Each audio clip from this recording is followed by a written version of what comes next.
Boa tarde a todos. Hoje é segunda-feira, dia 30 de março, e eu quero compartilhar com vocês hoje uma passagem da Bíblia que está no livro de Zacarias, capítulo 7. Esse livro, ele faz parte dos livros que a Bíblia chama de livros proféticos, dos profetas. A Bíblia qualifica ou classifica os livros dos profetas em dois grandes grupos.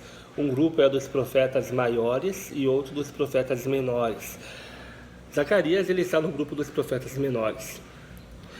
São ao todo 12 profetas menores. E o plano de fundo do livro de Zacarias é o mesmo plano de fundo do livro de Ageu. O livro de Ageu ele dá uma ênfase grande na construção, na reconstrução do templo em Jerusalém. Isso acontece quando o povo judeu ele foi escravo da Babilônia por 70 anos e após 70 anos eles retornam para Jerusalém. A cidade foi destruída, foi arrasada, queimada, e nesse retorno a história acontece. O livro de Ageu trata da reconstrução do templo e o livro de Zacarias ele trata da reconstrução do templo e também a médio prazo traz uma ideia para o povo de que Jerusalém seria o futuro do reino de Deus. Então, nos capítulos de Zacarias, são 14 capítulos, os capítulos de 1 a 8, eles falam de profecias imediatas, profecias que Deus deu ao profeta Zacarias para compartilhar com o povo que veio do exílio, com as primeiras pessoas que retornaram do exílio. E essa ênfase era para reconstruir o templo. Nós vemos no Antigo Testamento, sempre que uma cidade é construída ou reconstruída, a reconstrução ou a construção do templo, porque o templo representava a presença de Deus. Hoje, no Novo Testamento, isso não acontece mais, porque Jesus Cristo destruiu o templo e reconstruiu em 3 dias, visto que Ele hoje é o templo, o próprio Cristo é o templo. Mas no Antigo Testamento, como havia uma mensagem simbólica, com símbolos, então, eles falavam da reconstrução do templo. O capítulo 7 trata disso. Em uma noite só, Zacarias teve 8 visões. E essas visões, elas tratavam das dificuldades que aqueles primeiros judeus teriam para reconstruir o templo. E após as 8 visões, falava da transformação de Jerusalém.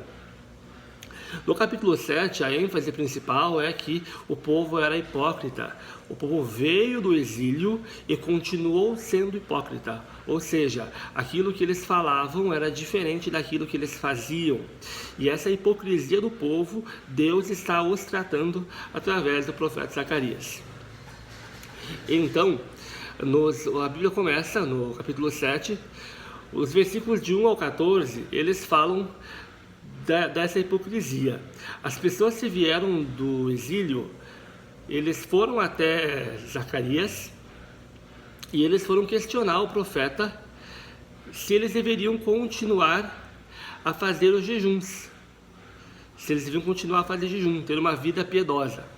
Porém, Zacarias argumenta e fala o seguinte: vocês estão fazendo o jejum por quê? Para Deus ou para vocês mesmos? Cabe ressaltar que no versículo 1 fala assim: aconteceu no 4º ano do rei Dário, que a palavra do Senhor veio a Zacarias no 4º dia do 9º mês, que é o Quisleu. Isso, segundo o estudo que eu fiz, dá mais ou menos dia 7 de dezembro do ano 518 a.C. E aí, no versículo 2, vai falar que Sarezer e Regem-Meleque, eles vão a Zacarias interrogar o Senhor se eles deveriam continuar a jejuar, numa demonstração de piedade. Eles acreditavam que se eles praticassem o ato do jejum, eles estariam agradando a Deus e adquirindo direitos junto a Deus, como se Deus tivesse o dever de abençoá-los pelo fato deles aplicarem o jejum. E a resposta de Deus foi que o jejum que eles estavam fazendo era hipócrita, porque era um jejum para eles mesmos, para aplacar as suas consciências, e não um jejum para Deus.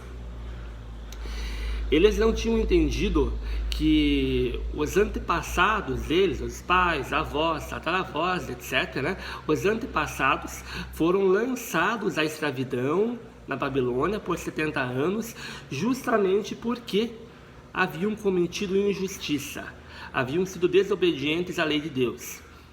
E aí Zacarias lembra a eles: vocês estão cometendo os mesmos erros que os seus antepassados cometeram.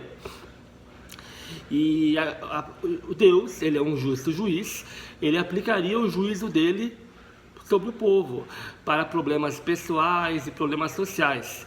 O que o povo não fazia? O povo acabava oprimindo a viúva, o órfão, o estrangeiro e o pobre. No versículo 10 de Zacarias 7 diz: e não oprimais a viúva, nem o órfão, nem o estrangeiro, nem o pobre, nem intente cada um em seu coração o mal contra o seu irmão. Esse grupo de viúvas, órfãos, estrangeiros e pobres, eles eram explorados pelos judeus. Também nós vemos isso em Salmos 94, que fala: matam a viúva e o estrangeiro, e o órfão tiram a vida. E também vemos isso em Deuteronômio 27, 19, que fala: maldito aquele que perverter o direito do estrangeiro, do órfão e da viúva. Então, a questão é que quando nós maltratamos outras pessoas, seja em atitudes, em palavras, de forma agressiva ou desrespeitosa, na verdade o pecado é algo interior, é uma atitude interior que nós temos de desprezo e desrespeito para com a outra pessoa.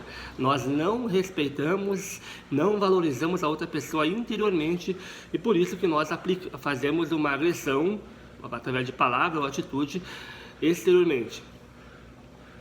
E Deus fala que quando eu não obedeço a sua lei, seja eu entendendo ela ou eu não entendendo ela, se eu não obedeço a sua lei, ele vai ficar irado comigo e vai agir em resposta.